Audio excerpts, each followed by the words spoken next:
corrupción de este tema? Bueno, primero, creo que lo importante para empezar la discusión es decir que la razón por la que es importante que tengamos una discusión pública sobre corrupción y sobre los efectos que tiene en nuestra vida es que lo que hace la corrupción al final del día es quitarnos dinero público de las cosas importantes que necesitamos, de los servicios públicos que proporciona el Estado y que terminan siendo desviados de alguna manera hacia otro tipo de recursos o hacia otro tipo de destinos. No, esto puede ser ya sea a través de desviaciones directas de personas que toman dinero público de proyectos específicos o bien a través del nombramiento de personas en puestos de poder que llevan también a que estos recursos públicos no se proporcionen de la manera adecuada, ¿no? Y de ahí que sea tan importante hablar de corrupción en nuestro país. Ahora, sobre dónde estamos parados ahorita, es cierto, sin duda, que como pocos países en el mundo, los mexicanos expresamos una gran preocupación sobre el impacto que tiene la corrupción en nuestra vida pública. Es probablemente el tema más importante sobre el cual giró la elección de 2018, tanto para presidente de la República como para los demás puestos de elección popular de ese año.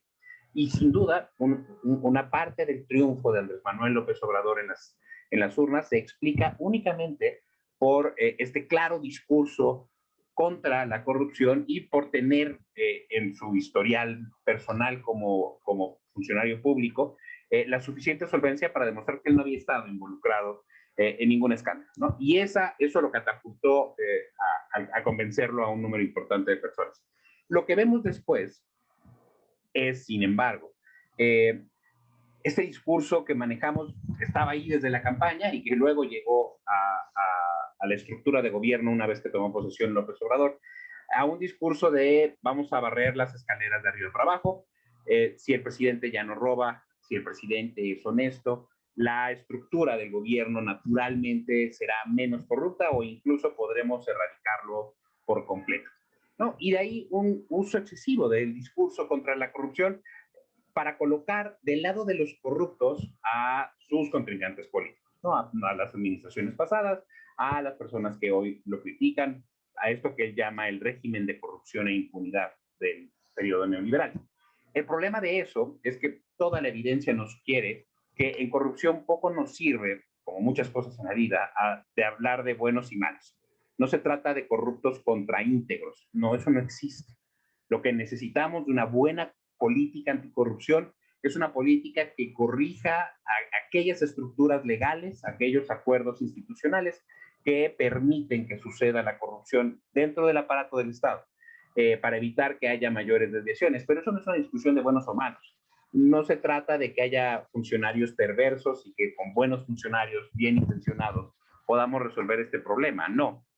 Vaya, es importante la honestidad del líder, eso sí lo sabemos, es importante que el presidente hable todo el tiempo de honestidad y de lo importante que es portarse bien, pero no lo es esta discusión entre buenos y malos, este arreglo maniqueo de cómo funciona la política. No, eso no nos sirve, porque no nos va a permitir detectar posibles desviaciones. Y 2 años y medio más tarde de que empezó la administración de Andrés Manuel López Obrador, ahí están los resultados, ¿no?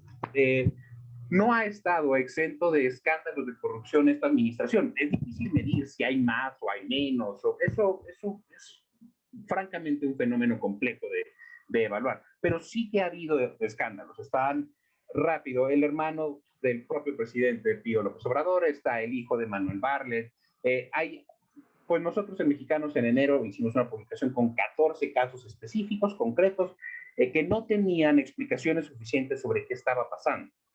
Y es que el problema justo es ese. Si apostamos al discurso en el que uno es bueno y solo porque uno es bueno no va a ser corrupto, pues bastaría mostrar uno de estos casos para decir como, ya ves, eres lo mismo de antes, eres igual que los otros.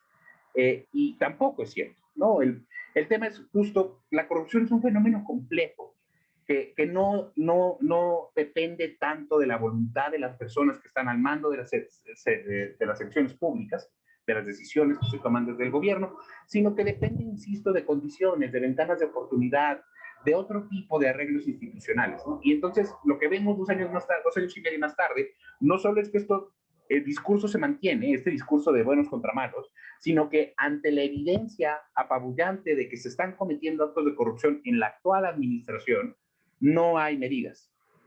La Secretaría de la Función Pública, que tiene mucho más presupuesto que al menos las dos administraciones anteriores, porque ahora se hace cargo de mucho más responsabilidades, no está tomando las medidas adecuadas que debería tomar para atender estas investigaciones que han sido reveladas, que muestran que desde algunos espacios de la Administración Pública Federal se están desviando recursos públicos. ¿No será que esta narrativa, digamos, de la corrupción y la lucha, que se enfrenta, o más bien que choca con los hechos, ¿no será que esta narrativa la hemos llevado después a que sea el presidente el que dé el juicio, casi el juicio o veredicto final de los casos en las mañaneras? Es decir, hay un caso concreto, se me ocurre ahorita, digamos, la CONADE con el tema de Ana Guevara, ¿no? Por poner un ejemplo. Se discute, se presentan los datos, y llega un periodista, le pregunta al presidente qué opina del tema de Ana Guevara, y él dice que no es verdad, no es correcto, y pareciera que ahí el gobierno, a partir de ese juicio veloz del presidente, parece que ahí el tema termina, y la narrativa le gana a los hechos. Sí, también estoy de acuerdo, estamos ante una tendencia de concentrar las funciones de gobierno más y más en lo que en la opinión del presidente, ¿no? Justo como dices, pareciera que personajes pueden caer o sostenerse a base de declaraciones del presidente. Por poner un ejemplo del otro lado, y polémico como pocos, está la candidatura de Félix Salgado Macedonio al gobierno del estado de Guerrero, ¿no? Que en este fin de semana tiene que quedar definida, de acuerdo con Morena, la elección que llevaría al nombramiento del candidato, y sin embargo, lo que ayer, hace un par de noches, estableció el Instituto Electoral de Guerrero es que Félix Salgado Macedonio ya es candidato. Y eso pasa, aparentemente, porque el presidente tiene 2 semanas defendiendo públicamente a Félix Salgado Macedonio desde las conferencias de la mañana en Palacio Nacional. Que no ocurre lo mismo, como decías, con otros funcionarios. Pareciera de repente que el presidente es el que levanta esta pluma en la que permite que ciertos funcionarios sean criticados o no. Y de eso no va. Eso no sirve para tener una política concreta de control de la corrupción. El propio caso de la CONADE que mencionabas me parece que es muy ilustrativo. Está clara la evidencia de que hubo desviaciones, incluso hay visto sanciones contra funcionarios de segundo nivel de mando dentro de la propia comisión, y sin embargo Ana Gabriela Guevara se mantiene en su puesto, a pesar de que la evidencia periodística sugiere fuertemente que ella está involucrada de alguna manera en cómo se tomaron esas decisiones, que llevaron a la sanción a subordinados, que llevaron, perdón, a que fueran sancionados subordinados suyos. Y sin embargo ella no es castigada, no llega a ella ninguna sanción. Y eso aparentemente puede explicarse por criterios políticos. Ana Gabriela Guevara pretendía ser candidata a la gubernatura de Sonora y en lugar de ella fue otro secretario de Estado, Alfonso Durazo, y pareciera entonces que la manera de mantener ese arreglo político de manera estable es que ella pueda sostenerse en el cargo como comisionada nacional del deporte.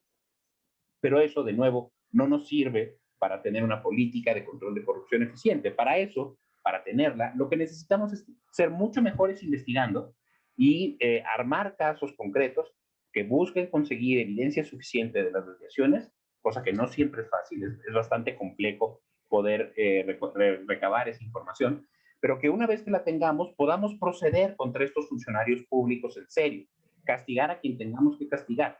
No, 2 años y medio más tarde lo que vemos es que las sanciones realmente no caen, no escapan de esta fase del escándalo político. Y no es porque no haya escándalo político, me parece que todo procesamiento de un funcionario público naturalmente conlleva un escándalo político, pero es que como que no damos el brinco, ¿no? Lozoya solo se quedó en esa fase y no ha llevado a que se esclarezca absolutamente nada de la administración pasada, y tenemos más de 6 meses con Emilio Lozoya en México, ¿no? Y lo mismo pasa con Alonso Ancira, y lo mismo pasa con Gabriela Guevara, y lo mismo pasa con Manuel Barlet, o con su hijo, o con la prima del observador. No, las cosas no parecieran avanzar del estatus de